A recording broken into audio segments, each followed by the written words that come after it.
The most devastating betrayals don't happen in dark alleyways or hotel rooms. They happen in your living room, with words carefully chosen to keep you in the dark while your world crumbles around you. Most men think infidelity is about catching someone red-handed, discovering secret phone calls, finding mysterious receipts, or stumbling upon undeniable evidence. But here's the brutal truth that no one talks about. When a woman strays, especially with someone already woven into the fabric of your life, she doesn't just hide the act. She weaponizes language itself. She becomes a master architect of misdirection, crafting sentences that feel like comfort but function like cages. These aren't random words thrown together in panic. They're calculated phrases designed to keep you exactly where she needs you, confused, questioning yourself, and looking everywhere except where the real betrayal is happening. Today, we're pulling back the curtain on the 10 most dangerous phrases that signal something far more devastating than a simple affair. We're talking about betrayal that cuts deeper because it involves someone you trusted, someone in your inner circle, someone who was supposed to have your back. Before we dive into this difficult terrain, remember that knowledge is power. Understanding these patterns isn't about becoming paranoid. It's about trusting your instincts when everything around you is telling you not to. 1. You're being paranoid. This phrase lands like a punch to the gut disguised as concern. You've noticed something. Maybe it's the way she lights up when his name comes up, or how quickly she puts her phone face down when you walk into the room. Your instincts are screaming, so you bring it up. And then she delivers this line with perfect timing, complete with that look that makes you feel like you're losing your mind. Here's what she's really saying: stop looking. Stop asking.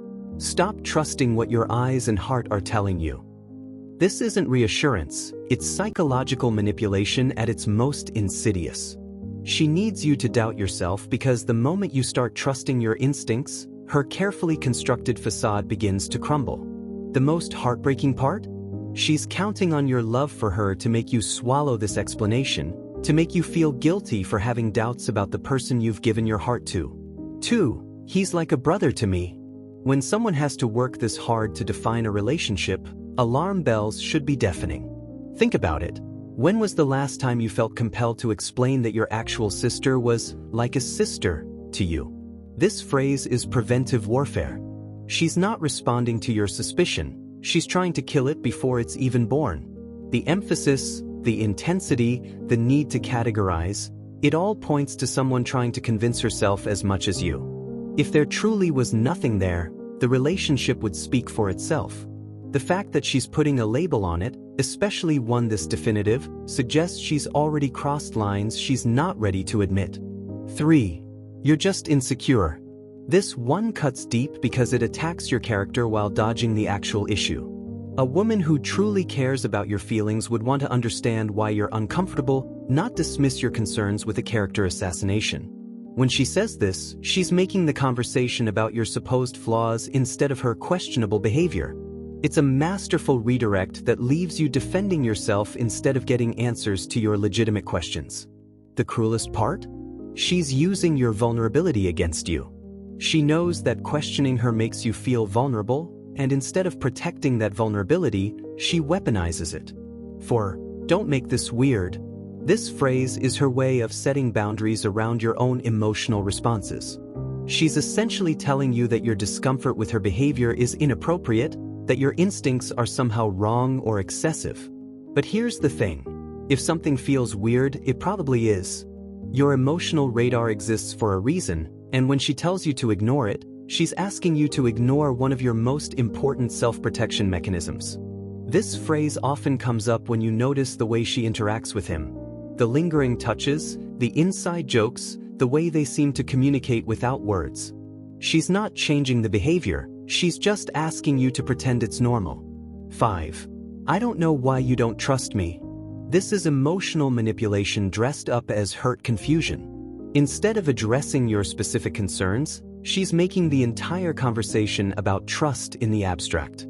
She's shifting the focus from her actions to your reaction. A person with nothing to hide doesn't deflect like this. They address concerns directly, they offer transparency, they work to rebuild confidence through actions, not accusations. When someone says this, They're hoping your guilt about not trusting them will override your need for actual answers. 6. We just vibe.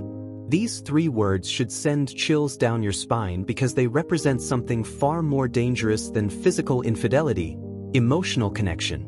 When she uses this phrase, she's admitting to a bond that transcends ordinary friendship.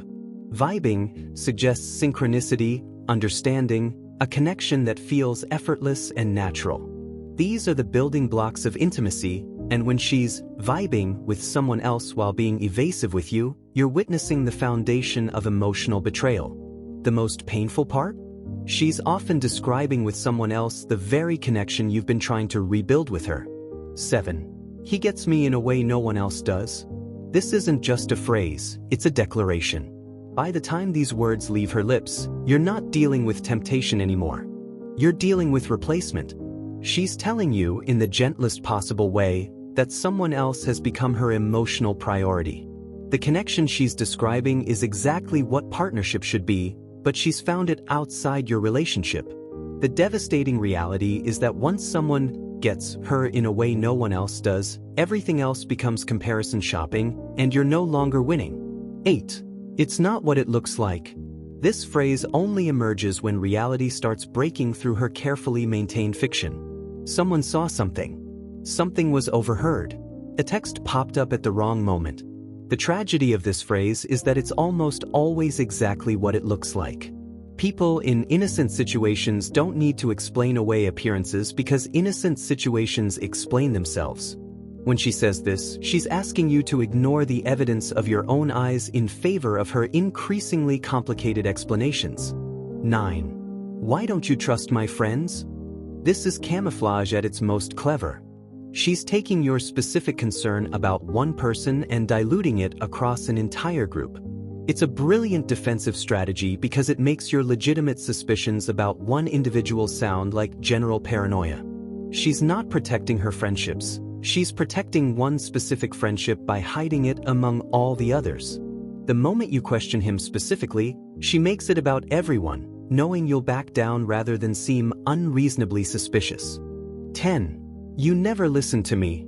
This might sound like a relationship complaint, but it's actually the foundation of justification. She's not just expressing frustration, she's building a case for why seeking emotional connection elsewhere is understandable, even necessary. Once she establishes that you're emotionally unavailable, every meaningful conversation she has with someone else becomes reasonable. Every moment of connection, every shared understanding, every intimate exchange becomes something you drove her to. This phrase transforms her betrayal into your failure, making her the victim of circumstances rather than the architect of deception. The deeper truth. Here's what makes this particularly devastating. When she cheats with someone you know, it's not just about physical or emotional betrayal. It's about the complete rewriting of your reality. Every group gathering, every casual conversation, every moment of apparent normalcy becomes a performance where you're the only one who doesn't know the script. The words she uses aren't just meant to hide her actions. They're designed to make you complicit in your own deception. She needs you to stop looking, stop asking, stop trusting yourself, because your intuition is the biggest threat to her carefully constructed lie. But now you know. Now you understand that when someone is betraying you, they don't just hide the truth, they make you doubt your ability to see it. Trust your instincts. Trust your observations. Trust the part of you that knows when something isn't right, even when everyone around you is telling you it's perfectly normal. Because sometimes, the most important conversation isn't the one you have with her about your suspicions. It's the one you have with yourself about what you deserve and what you're willing to accept. Your intuition isn't paranoia. Your concerns aren't insecurity. Your need for honesty and transparency isn't asking too much. And when someone's words are working harder to hide the truth than to reveal it, that tells you everything you need to know. Remember, real love doesn't require you to doubt yourself. Real partnership doesn't demand that you ignore your instincts. And real trust is built on transparency, not on clever phrases designed to keep you in the dark.